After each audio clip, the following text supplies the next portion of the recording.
This is a video from the Satanic Panic back in the 80s. Absolutely unhinged stuff. They're convinced that, like, Satanists are around every corner, like, torturing kids and stuff. It's nuts. Let's give this a listen.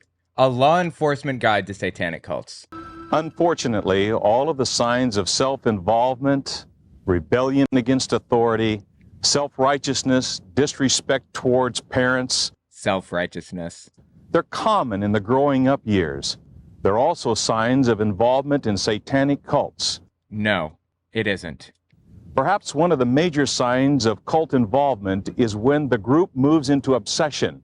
They get stuck on one idea, one type of clothing. They center focus on this idea and they do not deviate. Isn't he describing kids? Where they focus on something? Actually, you know what he's describing? Autism. Kids that have autism oftentimes fixate on things. So, yeah. They focus on destruction and on doom. They have many highs and many lows in their self-esteem. Okay, do you think maybe that could have been due to bipolar disorder? All of the things that they're describing are like the result of, or could be the result of, undiagnosed mental conditions, which, by the way, existed at the time. So it's not like they just didn't understand it. But instead of looking to a scientific explanation that can be helped with, like, medicine, for example, they're looking to garbage and trying to force people into church to solve the problem instead of looking for a real solution like medicine or therapy or both. Oh my God, people. Kitty Mom, welcome. They're the ones obsessed with these kinds of things. So what does it say about them? I know, like, what? It's so disturbing. Some of the shit these people come up with. Oh my God. They have drastic changes in behavior like eating habits, cleanliness, punctuality, and attitude towards family. Oh, that couldn't be just like a kid being a kid, right? That's not possible. And friends. Most of the people we deal with, the young adults that we deal with, have other problems that are synonymous with even sometimes gang activity. They're looking for things that they may not have at home. They're looking for self-esteem. They're looking for something that they can belong to. And a lot of times these kids start out innocently enough trying to get into something that they feel that they're wanted, and people will form them and make their opinions to the point where they're really involved in satanic activity. Oh my God, dude. Anytime you do have a situation where you find a ritual site or you find graffiti that shows some kind of satanic situation, then you need to look at it and investigate it. And I think the big thing is if you keep your mind open. Parents keep your mind open, he says. Need to keep an open mind. A lot of times parents and people in general will close their eyes to things that they don't want to hear. If you keep an open mind and try to know your kids and learn what your kids are all about, I think that'll be a big step into understanding what's going on, and then being able to identify any problems that may arise or situations that you might see that you might need to look for help and not keep a closed mind. Oh my God, don't keep a closed mind. These people are so ridiculous, bro. Believe me, I've been in this business for 10 years, and I don't believe you. You're always amazed at what kids will do and the different fads that come up. And sometimes it may be totally innocent. It may not be occult activity. It may not be satanic activity. But hopefully if you have the open mind, you'll be able to notice that. When we get involved in some of these training groups, we try to talk to PTAs and school administrators and things like that. Of course they do. That not only just in occult activity, but just keeping an open mind on what teenagers are all about nowadays. And they may be involved in this stuff. They may be what we call dabbling in some kind of occult activity. It may. God, dude, you know what I love the most about this show? People's clothing. I'm such a fan. And like the mustaches, love those mustaches. I wish. How old do you think he is? I bet this guy's like 19 years old, right? Just the mustache makes him look like he's old as sin. maybe just a rebellion on some form of Christian upbringing, something to get your attention. As you observe kids that may be involved in satanic cult activities, be patient, be watchful. It's best to understand them because provoking them will only drive them deeper into the cult and that behavior. Teach the parents and the school officials and the youth workers to note these behavior changes and to take time to find out what's going on in their lives. Teach them to ask the meaningful questions and what the symbols are about that they might write on their notebooks and they might wear on their clothing. Oh my God, dude. Symbols that they draw. You guys know the famous S, right? The S symbol that everybody drew in school. Apparently that's been around for a really long time. I'm gonna guess that these people think that that's satanic, right? Teach these youth workers and parents to talk to their kids about the lyrics of the songs that they listen to over and over again. They have a right to know what's going on in the young people's lives, and open communication allows that to happen. Don't hesitate to encourage these parents and youth workers to seek outside help. Call your local support services for youth. They can be a great help to you. Never stop this important investigation into lives for the value of our kids in America. No, that's not the end. Well, we got more. Okay. Satanists celebrate a host of rituals and ceremonies during the course of each year. As some are held more important than others, a host of crimes are committed before, during, and after the ceremonies. A host of crimes are committed during the ceremonies and after. Okay. On January 7th, the celebration of St. Weinbald is held. It is a blood ritual and animal or human sacrifice, including surgical dismemberment, and they're completed with males between the ages of 15 and 33 years of age. Celebration of St. Weinbald?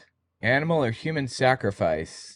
I just finished writing a book titled Was Hitler an Atheist? It talks about religions during the Third Reich and how they worked together. Catholics, Jehovah's Witnesses, and Protestants. And I even address the lies told by the evangelical world about Bonhoeffer. It's on Audible and Amazon. Okay, let's continue.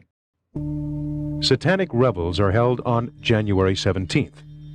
A sexual type of ritual. Why? All right. No. Somebody sat here and thought of this stuff. Somebody came up with this. Okay, look, we got some anti-Christian ceremonies Using here. blessed wafers and blood mixtures for many blasphemous purposes.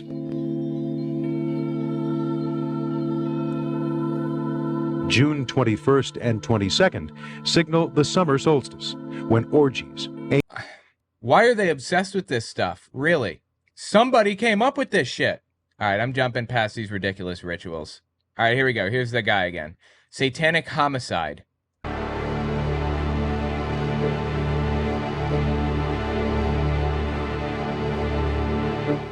Richard Berkowitz, also known as the Son of Sam, that famous New York case. Henry Famous New York case. Lee Lucas of Texas. Both of these men were linked to Satanism and ritualistic blood drinking.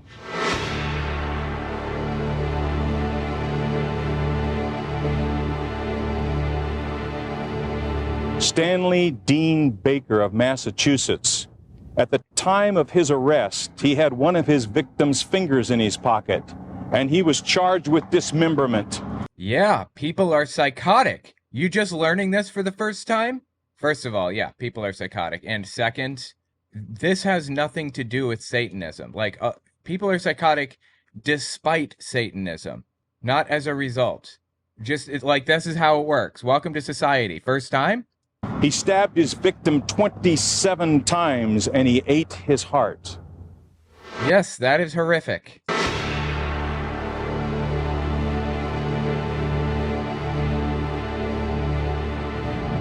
Ricky Casso of New York. He required his victim to say, "I love you, Satan," as he stabbed him to death. I bet, totally. I believe this without question. Wow, this ominous music, though, right?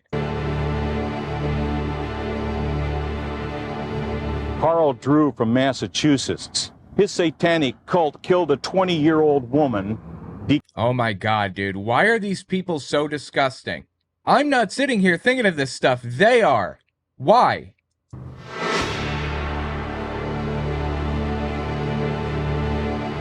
And in the history of the United States, only one case has been successfully prosecuted as a human sacrifice crime. That is the case of Clifford St. Joseph. Okay, the way we broke the St. Joseph case was through information received through some sharp patrol officer work. A couple of our patrol units that operated in what we call our Southern District responded to what was a drunken party. It appeared to be a drunken party. And one of the fellows kept saying, they're going to sacrifice him, they're going to sacrifice him. Well, what he was talking about was they had gotten a second victim and intended to sacrifice him. This is like really horrific, disgusting shit. Like, what is wrong with these people that came up with this shit? They had him captured for several days and had drugged him, and he had been drugged, and a lot of had been continual sexual activity, male on male sexual activity. Oh no, not male on male. Oh my God, I didn't know it was male on male. Now I'm upset by all of this, right? I'm disturbed that it was male on male. Wow. See, knowing is half the battle. If I had known this the whole time, it would have been different. With him as he was chained nude in the bedroom and then sometime he'd be chained to the fireplace in the living room, and every guest would come, he would be offered to have. Why are they like this? I'm just trying to enjoy some disgusting weird satanic panic stuff, and you run in with all of this. Oh my God, bro. It's because they want to shock the viewers. Yeah, exactly. That is exactly what it is, in all seriousness. Sacrifice. So we talked to that young man, and he told a very bizarre story. The story. Oh, he's telling us that this other dude is telling a bizarre story. Okay. It was that this man had been captured. The first victim, John Doe 60, had been captured. He had been drugged, and he had been sacrificed to Satan in honor of St. Joseph. And that St. Joseph was the high priest, and that he talked of other sacrifices, but we found no evidence of any bodies, anyone who had. You didn't, really? You didn't find any evidence of this stuff? Knock me over with a feather. Had been sacrificed in this area previously, at least the one that we've been able to recognize. So he then told us that how they had disposed of the bloody mattress, and that they had done the initial ceremony in a circle on the living room floor. And of course, we noticed that when we finally went to that address with a search warrant, we noticed there was all new carpeting, all new mattresses in the bedroom. So, and what the officers noticed is there were so many things that were so bizarre that this citizen couldn't make up a lie this big, couldn't get that drunk. Wow, yeah, that's really that's almost unbelievable, huh? That there could be a lie that is this big? My God, people. Or get that loaded to make. So the things started to fall into place. Everything started to make sense. And I can tell you that our investigation of that case led us into the very highest echelons of our society. Professional people, successful business people who were associates, and one of whom we know is a unindicted co-conspirator to this day, because the young man who had been sexually abused, who was to be the second victim, we got him psychiatric treatment and got him strong enough to be able to testify. And he testified to all the things, the ritual that had gone on before his day of reckoning, to where he was to be sacrificed himself. And it is a very precise procedure of what he eats, what he is given to drink, and that he's kept in a sedated mood condition for several days prior to the ritual. Like, really? What is wrong with them that they came up with this? I assume we all know now that this is garbage, right? We all can accept that this is just totally made up, complete nonsense. This is like really disgusting stuff.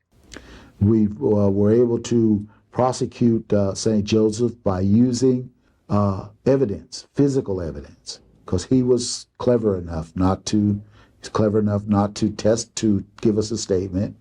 At least the statement he gave us was innocuous.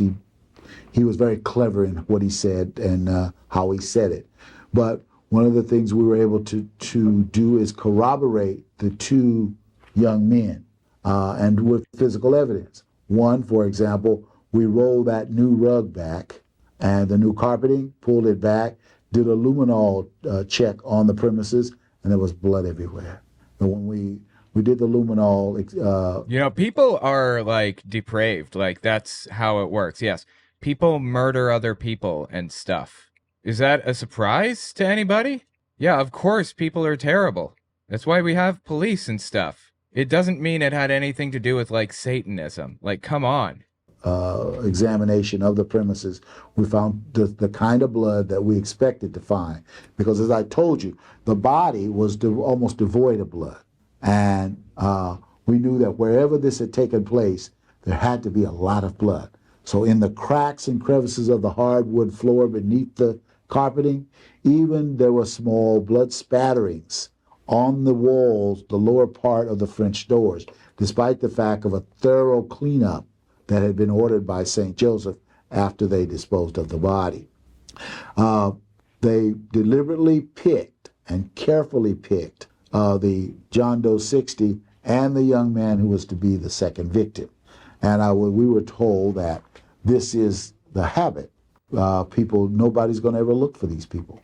They're the kinds of people, and there are lots of them around nowadays, where people drifters, people don't have any real ties, and they were able to lure both the John Doe 60 and the other intended victim with the lure of drugs, or great deal of drugs, and they were very plentiful.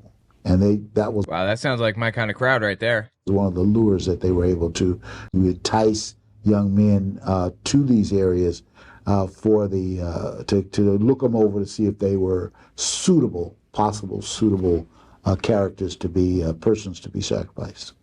What was the They have to be suitable characters, you see. Can't just sacrifice anybody.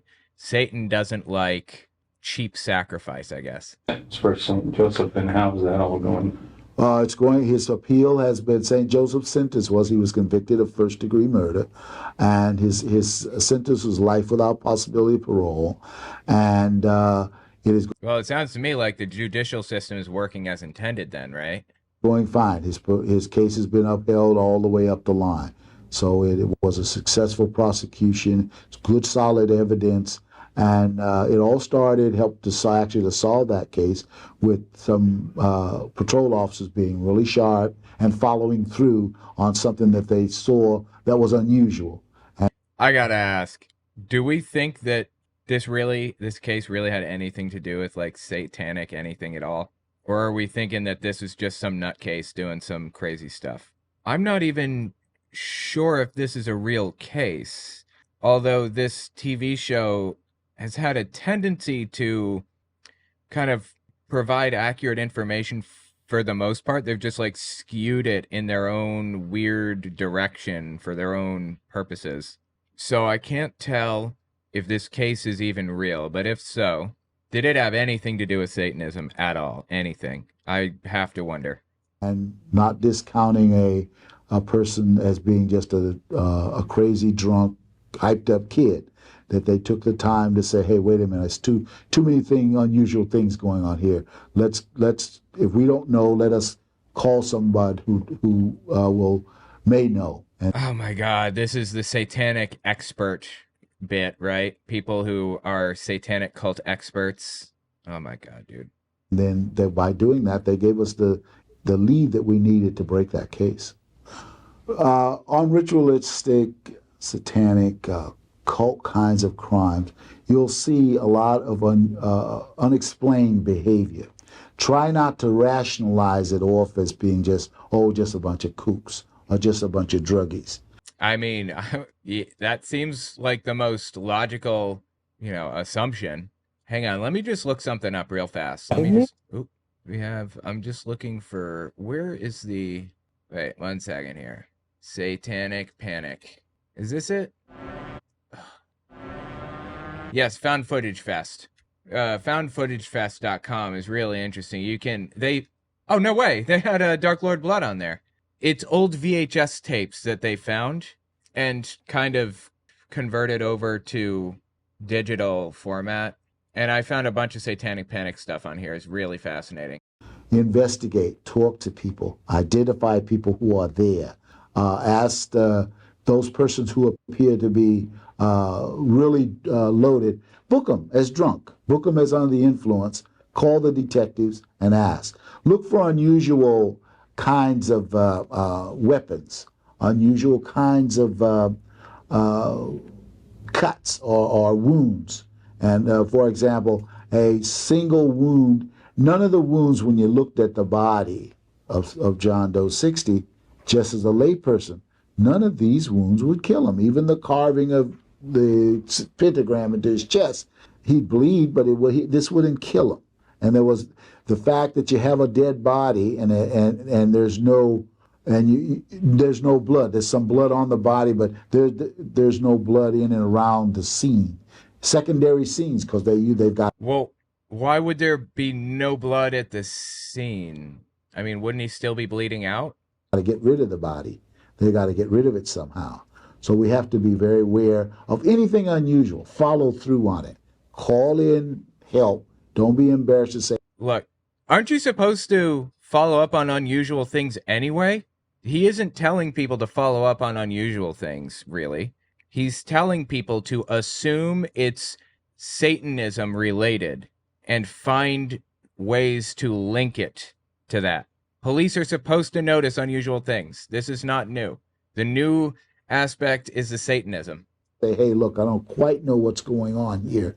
Call in the detectives, and they in turn, for investigators, call in experts who know how to deal, who recognize some of these things.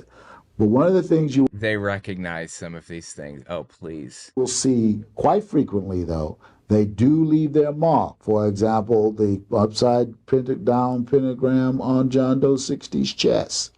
We've had several other cases where we're dealing with the ritualistic in the Golden Gate Park.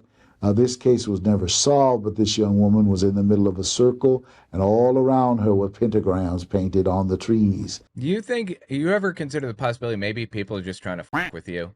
That ever cross your mind? With her blood and painted on rocks. They display the body in certain ways. If the body appears to have some ornamentation on it that doesn't fit, for example, maybe some beads or some kind of pin or pendant that doesn't fit the rest of their clothing. So if somebody's wearing like kind of a weird little necklace, then you should probably assume that it's satanic? There's a case I can call several years ago where the body was found, and this would be a different ritualistic group, for example. The body was in a circle, the head was decapitated, there were feathers sticking in the exposed part of the neck, and all around the body was corn. Corn? There was corn around the body? Kernels of corn. And we later learned that this was a part of a sanctifying of a cauldron. We, quote unquote, learned, quote unquote, by killing an individual, by sacrificing an individual. Though, by the way, the head did turn up. We were told by experts that. We were told by, well, who? Which experts told you this? Can you give me any other information? Can you give me anything at all? That would turn up. Now, this came out of a whole different part of the society, but it's still a different kind of ritual, where many times there's a big controversy in some parts of the country now as to whether or not to allow the religious use of animals. And I think the Santerias did win that case, that they can use. You think that some random group won a case where you can use animals in ritualistic... Blah, blah, blah. What are you talking about? animals in their religion. Well, you'll see things like this. Don't be alarmed. Just document it well. Document it very well. Know who's involved. Why would you need to document anything at all if it's perfectly legal? I don't understand. And recognize it when you see it. And probably the grave robbing is what most patrol officers are going to run. They're going to run into grave robbing, stealing ornaments from churches. You start getting a rash of stealing, because they have to have, sometimes they want to get, even though they're satanics, they have to get something that's blessed. So there'll be church robberies. They have to get something that is blessed? So if you start getting a series of church robberies, or any church robbery where the motive is not totally monetary gain, it's some kind of relics are missing, like chalices and different religious ceremony items. Look for that. Other things I can think of now is that they also deal with certain animal horns and parts. Who is they? Nobody is dealing with animal horns and parts and stuff. You talking about the shofar? That's just like a musical instrument. A ram's horn. Stuff like that, certain statuaries that you'll find on a premises, and the bodies that appear to be part goat, part human, all in a man, part man in body, and you'll see. Get help, seriously. Stop it. Get some help. For real. Lots of candles. They use lots of candles of different colors and stuff like that. But there are a number of experts around who study this phenomenon, and as I said... No, there are no experts around. None. You know how I know? Because this is made up shit. Based on my experience and studying, particularly with the St. Joseph case and a couple other cases that have had some dabblers around, we capture that material, read it, learn about them. It's just like any other part of our society. It's here. And what's this? Don't rationalize. Investigate. Book the intoxicated. Look for the unusual. Follow through. Ask for help from experts. Look for the signs. And what's this last one? Educate yourself. Don't rationalize. So don't try to understand what happened. Don't assume. Just automatically assume that it was satanic. It was some satanic ritual or some other shit. You got to be kidding me with this. We as law enforcement officers will deal with it. We have to deal with it. And the best way to deal with any problem is to understand it. In investigating homicides, there are some very obvious ritualistic markings that will appear on a body that is the result of satanic killings. But some of the markings are a little more subtle. And so what we're going to do is give you an illustration of this on our model and also retrace some of the markings that were in the St. Joseph's case. Oh my God, what's he going to show us? You'll note what are we looking at? On our model. Oh, it's a model. Okay. That there's... It looks like it's a real person that's pretending to be dead or whatever. Why is she pretending to be dead? Oftentimes a cut that goes from behind the ear. I know that she's not actually dead because rigor mortis would have set in. He wouldn't have been able to turn her head that easily otherwise.